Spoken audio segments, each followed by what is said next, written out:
I'm gonna be giving you at least 12 hacks on how to get your brows done well and looking natural and even and balanced. So where do our brows start? So I'm gonna take this dental floss, and basically it is halfway in between your tear duct and where your ridge of your nose meets your orbital bone. Some of us have more wide spaces, some of us have more narrow spaces. My right brow is lacking more. My right brow is also more straight and lower than my left. You'll probably find that that's the same for you. Our left is more higher and arched, and our right is more straight. How do we get those hair-like strokes? First, I'm gonna make my mark where they should start.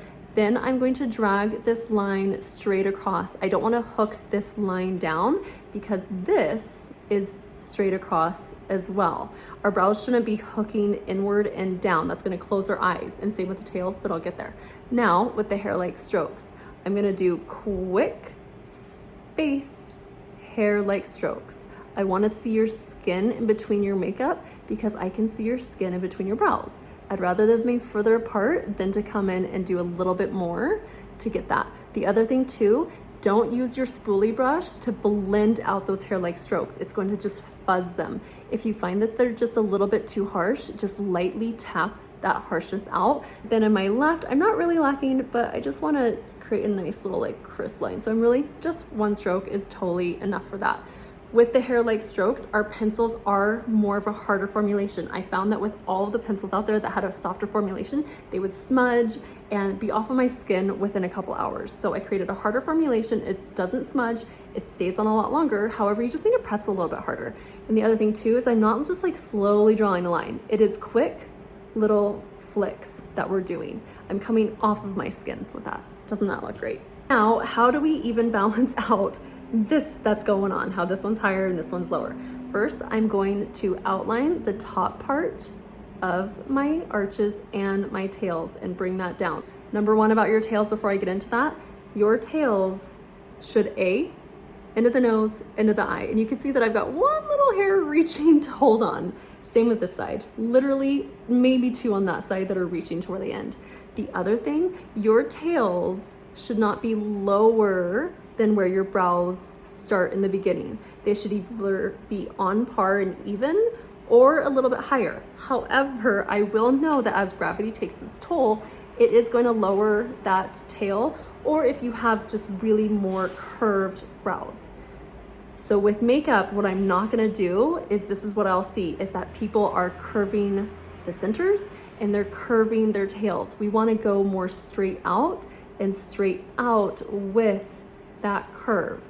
I don't wanna enhance the curve. I wanna go more on the top part and outward. I don't know, it's very subtle, but I'm not going downward with it. I'm going more of an out with it. Just wanna drag this down just a tiny bit, but notice that this is also my lower one, so I don't wanna add too much to the lower part of my brow. Now to the higher brow.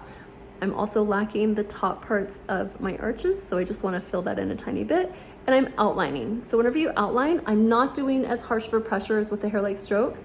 I'm barely going back and forth and creating a light line that you can barely see. Then same on the bottom part, and notice again that I'm going more out. I'm not going down with that curve. Then because this is my higher brow, I do wanna outline more on the bottom part to help combine the two.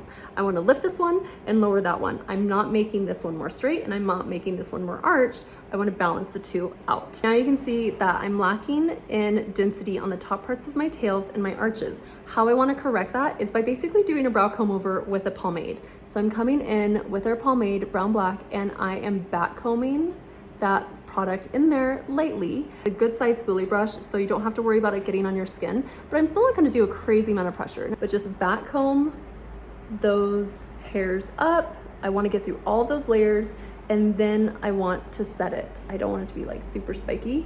So I'm just coming in and then I'm setting it. If you notice that you get some on your skin, all you gotta do is take your spoolie brush.